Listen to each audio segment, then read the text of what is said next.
Olá, meus amigos, estamos de volta. Eu sou o professor Vitor Santos e estou aqui, sem mais demora, para dar continuidade ao nosso quadro Código Penal Comentado. No vídeo passado, o professor começou a trabalhar com vocês o crime do artigo 157 do Código Penal, crime de roubo, né? Essa, então, será a parte 2 do artigo 157. Vamos continuar falando sobre o crime de roubo. No vídeo passado, o professor falou basicamente apenas sobre o caput do artigo, trabalhando principalmente as diferenças entre o roubo e entre o furto, tá? Eu terminei o vídeo passado falando sobre roubo com violência imprópria, até comentei que existe um golpe nacionalmente conhecido como Boa Noite Cinderela. Mas a ideia é essa, tá? Vamos avançar então. Neste vídeo, vou começar falando, dando sequência, já direto conversando com vocês sobre o artigo 157, parágrafo 1º. No artigo 157, parágrafo 1º, nós temos uma figura bem comum. Nós temos algo chamado, doutrinariamente, de roubo impróprio. Preste atenção. Eu não estou falando de roubo com violência imprópria. Disto eu já falei. Eu vou falar agora sobre roubo impróprio. Qual que é, professor, a ideia aqui? Acompanhe com atenção. Se você ler o artigo 157, parágrafo 1º, você vai ver que o próprio legislador já começa com uma conduta equiparada, dizendo para nós mais ou menos o seguinte: nas mesmas penas incorre quem, isso realmente é muito importante, eu sempre falo isso para vocês, sempre que você se deparar com essa conduta, aliás, com esses dizeres, nas mesmas penas incorre quem, você está trabalhando com a conduta equiparada.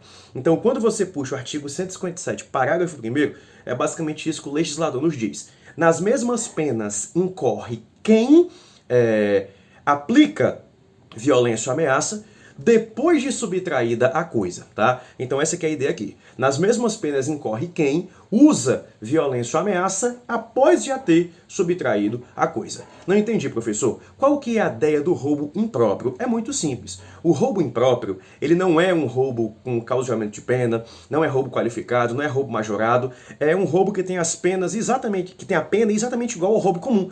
A diferença aqui do roubo impróprio, a ordem dos fatores é trocada, digamos assim. O roubo impróprio nada mais é do que um roubo ao contrário.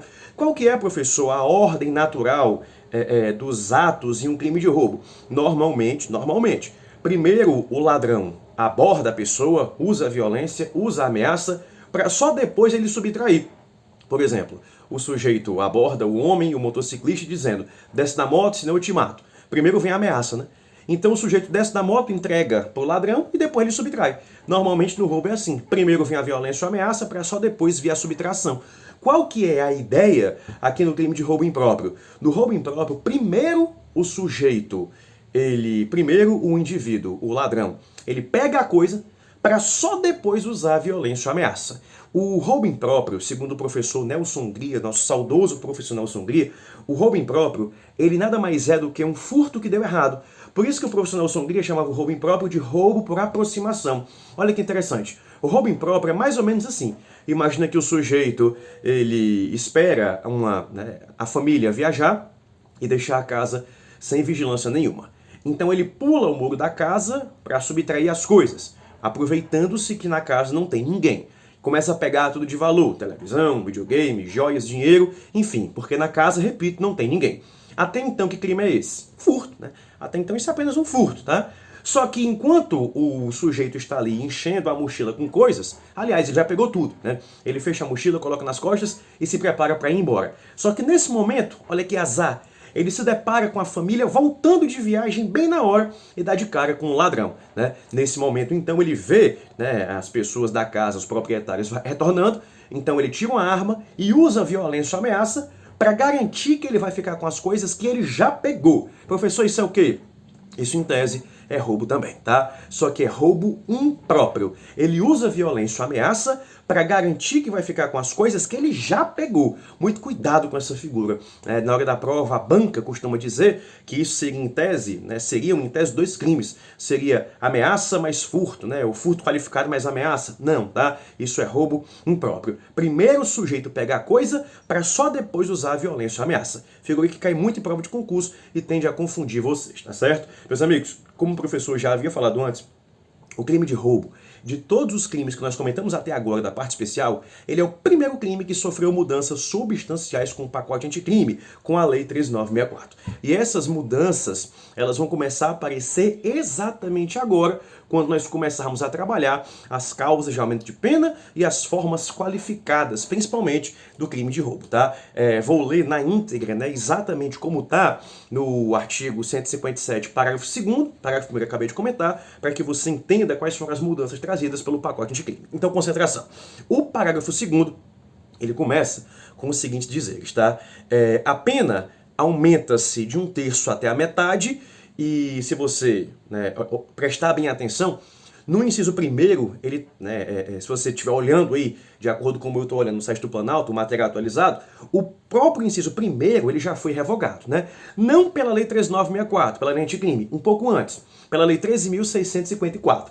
Esse inciso 1º, ele era um inciso que falava a respeito da majorante do uso de arma, que ao longo dos últimos 2, 3 anos sofrera muita alteração, né? Uma hora era arma de fogo, outra hora era apenas uso de arma, hoje é arma de fogo de uso restrito, enfim. Eu vou deixar isso para o final, quando eu for trabalhar o artigo 157, parágrafo 2º, letras A e B, aí o professor comenta perfeitamente como é que ficou a alteração do uso de arma, tá? Vamos seguir na sequência do artigo para a gente não se perder. Então, o inciso 1º foi revogado, que trazia a questão, a ideia do uso de arma. Obviamente que roubar usando arma ainda é majorante. Daqui a pouco, no próximo vídeo, eu vou dizer para vocês como é que ficaram as alterações. O inciso 2º traz para nós o seguinte: se há concurso de 2 ou mais pessoas, tá? Se há concurso de 2 ou mais pessoas, a pena é aumentada de 1/3 à metade. Meus amigos, quando o professor trabalhou com vocês o crime de furto, eu disse exatamente isso, né? Eu disse exatamente isso. Que no crime de furto, se o sujeito, né, realizar o crime de furto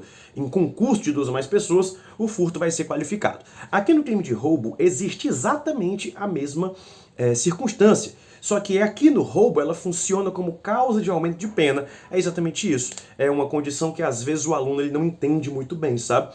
Se você realizar um furto em concurso de pessoas, isso é furto qualificado. Se você realiza um roubo em concurso de pessoas, isso é roubo majorado ou circunstanciado ou simplesmente com causa de aumento de pena, tá? É a mesma ideia. Não tenho muitas considerações a fazer, apenas relembrar que os menores de idade e qualquer eventual inimputável, ele também entra na contagem, beleza? Então essa é a primeira majorante. Aliás, a primeira era o uso de arma, mas foi revogado e agora está lá no artigo 157, parágrafo 2º, letras A e B. Daqui a pouco falamos sobre elas. Vamos avançar. Inciso 2º é esse, concurso de pessoas. Inciso 3º, também vai ser aumentada de 1/3 à metade a pena do crime de roubo se o roubo for praticado tendo como objeto uma vítima, né, se a vítima estiver em serviço de transporte de valores, se a vítima estiver em serviço de transporte de valores e o ladrão e o agente conhecer essa circunstância.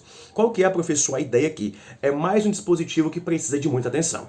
Se a vítima estiver em serviço de transporte de valores e o ladrão souber disso, a pena é aumentada de 1/3 à metade. Qual que é a ideia aqui? Normalmente, né, os alunos costumam lembrar, tradicionalmente, né, o exemplo que o professor costuma dar também desse tipo de roubo aqui, é o famoso roubo ao carro forte, né? Roubo a carro forte é um exemplo perfeito, né? É um exemplo perfeito de vítima em serviço de transporte de valores. O ladrão se aproveita de que as vítimas, né, no caso, os funcionários da empresa de segurança privada, estão transportando dinheiro, sabe que naquele carro forte tem um malote, né? Então abordam, né, o carro forte, rendem os vigilantes e conseguem ali pegar o dinheiro. Se a vítima estiver em serviço de transporte de valores e o ladrão souber disso, nesses moldes nós temos um roubo aumentado de 1/3 à metade. 2 observações importantes. 2. Primeiro, quando o Código Penal fala serviço de transporte de valores, tem que ser uma pessoa que trabalha com isso, tá? Não pode o dinheiro ser da própria vítima. Se o dinheiro já é seu, você não está em serviço, porque o dinheiro é seu. E segundo, não pode ser algo ao acaso, não pode ser algo que o ladrão deu sorte de encontrar. O ladrão tem que saber dessa circunstância. É imprescindível que o ladrão vá roubar a vítima já sabendo que ela está transportando valores, tá certo? Meus amigos, no próximo vídeo o professor vem para continuar roubo majorado e trabalhar roubo qualificado com vocês, senão o vídeo acaba ficando muito longo. Vou ficando por aqui, um forte abraço e tchau!